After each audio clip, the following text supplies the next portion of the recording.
Hello, everyone, and welcome to the Champions League Roundup Finale Edition. My name's Anthony. I'm here with Tyler and Ariz over on the screen.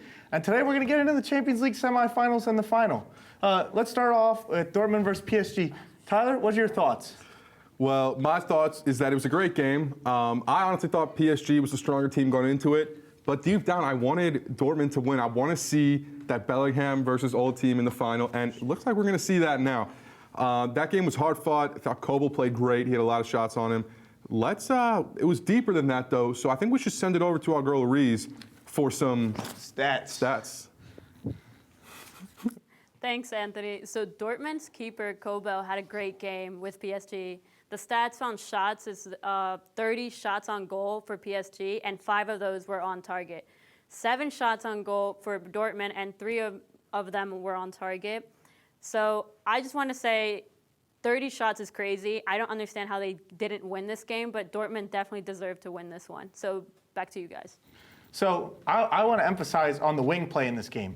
Adeyemi for Dortmund and Hakimi for PSG. They were going back and forth at each other the whole game. Now, Adeyemi didn't have a goal or an assist, but he really stretched that PSG defense. That goal in the first leg, Schlotterbeck played Füllkrug through because this right center back slid out wide to cover for Adeyemi. I think that was the key highlight of the matchup. And with Mbappe leaving, I mean, Hakimi, great player. Mm-hmm. So I was going to mention, you mentioned the key stars of the game, and one problem, Mbappe is not on that list because he looked asleep out there. It was his last game in a PSG uniform, and I don't think it was a great showing for PSG fans.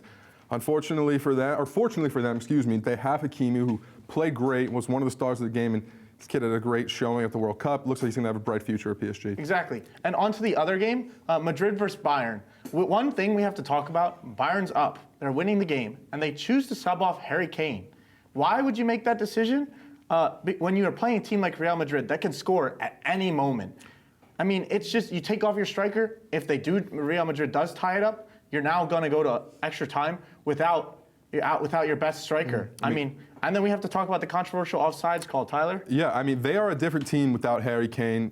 He's their top goal scorer. The decision to take him out, maybe he was more tired. There might be some stuff we don't know, but I thought it was the wrong call. Exactly. Speaking of wrong calls, later that night, it was the terrible offsides call. Ant's going to dive more into that, but that just can't happen in a game of this caliber. It's the UCL final, which is the Champions League. It's one of the highest tournaments in football, and these refs, these linesmen, should be at the top of their game, best in the world. And unfortunately, they made a mistake that cost maybe one team the game. And on that mistake, look, if you think the player's offsides, unless it's clear and obvious, the flag goes straight up. But the ref was like, oh, he might be offsides, immediately, straight up. It doesn't matter. You have to wait, let the play finish. VAR can do the rest.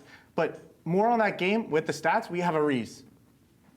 So, like you guys said, it's a really sad thing that the refs were all we could talk about, but there was 19 shots for Real Madrid, and 7 of those were on target. Bayern had 8 shots, and 5 of those were on target. But what surprised me the most was the passing accuracy. Both teams were in the 80s, with Real Madrid with 89% passing accuracy and Bayern with 85%, which is a really good game.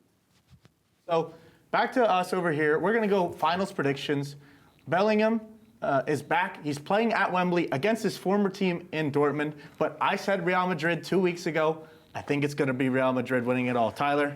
I think everyone knows, especially our head guy here, Carlos, that Madrid is the best team in this tournament. So it will take a miracle for Dortmund to pull this off. But here, we'll see what happens. Kobel's a great keeper, and we'll see how it goes.